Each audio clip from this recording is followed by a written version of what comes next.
Thank you very much for having me.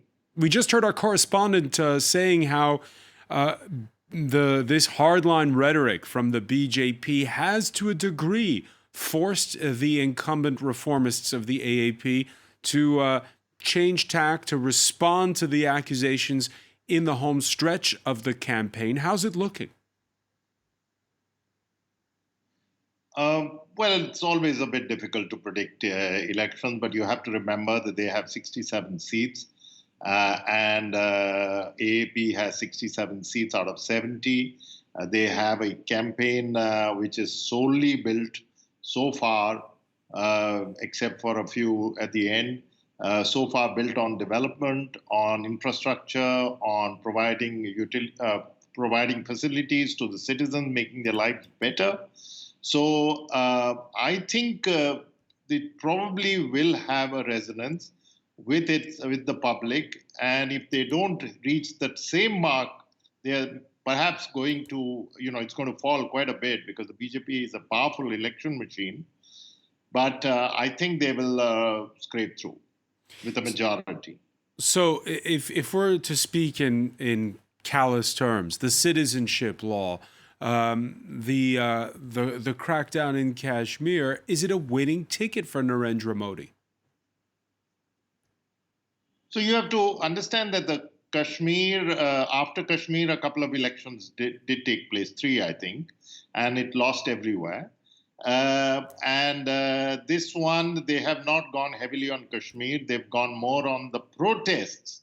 They've not talked about the Citizenship Act as much as the protests against it, saying that the protests are motivated. They are by all kinds of anti national elements. They are implying that they are traitors. It also saying that they are happen to be many of the protesters happen to be Muslims. So the link is very clearly established, and this has a resonance with their hardcore followers and perhaps some neutral people who are fence-sitters. But still, as we have seen, emotional rhetoric, nationalism, hardline anti-minority politics does not have that much of a resonance at the state level.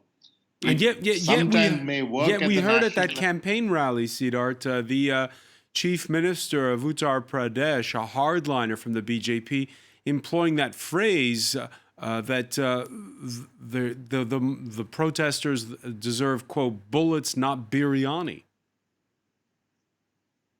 Yes, so he said that, and of course, this is pretty coded language. Biryani is seen to be as a Muslim dish, but the others have also said, they're a junior minister in the government, central government of finance, no less, said, go out and kill all traitors, and found that, tried to rouse the emotions of the crowd.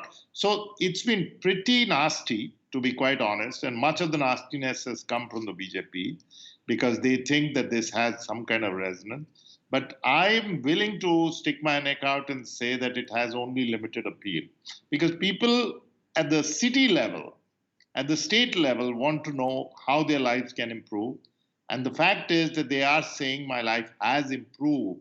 So this is an abstraction of nationalism. Nobody wants to go around killing Muslims. So it's an abstraction. But in real terms, their lives have changed. So I think, I'm again saying, I think that the Aam Aadmi Party will come through with a lower but decent majority. Siddharth, let me ask you about news coming out this Friday out of India that four prominent political leaders in Kashmir have seen their detention that's been going on since August extended under a provision of the India's Public Safety Act. They can be held for up to 2 years. They include, without trial, two former chief ministers of Jammu and Kashmir. Again, is this a story that's making headlines, or is it not that important where you are?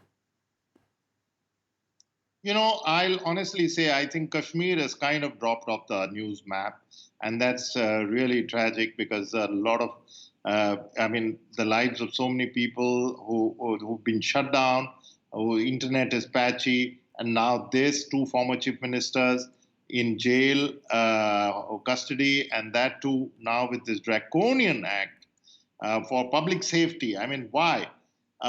So yes, it has been covered, but not in the way it should have been covered, not in the way of an outrage or an outcry to say whether why is this central government so adamant in applying this? They are, after all, responsible elected uh, politicians. So I think if you have to ask, if you are asking me directly whether there is news about it, I would say as a news person, not as much as there should be. There's a lot of other things going on in India, and this is just not making the kind of news that it ought to, because this is really, really something which is, I would say, outrageous. You're outraged, Siddharth Bhatia. Others say, well, even those who disagree with the government, the pendulum swings in India, and it will swing back one day to the opposition. Well, I won't say that it swing back to the opposition necessary, but I have I mean, I am not, I'm outraged about this specific thing. I see a lot of hope, and I see a lot of hope in this, not only these protests, but young people asking questions, coming out on the streets. I was at some discussion this afternoon, and people were saying, when a young person was saying that I'm arguing with my parents, that they must now change their mind. And that kind of debates has begun to happen. So I'm quite hopeful that there is a tide changing. What I would say is, in kind of larger terms, is that this country does not really like extremes. And I think we've gone to one extreme, so there will be a backlash. But think of the damage that's being done. I mean, calling your own citizens as traitors en masse is something which is going to stay in our social structure for a long time. Siddharth Bhatia, founding editor of TheWire.am. Thank you so much for speaking with us here on France 24.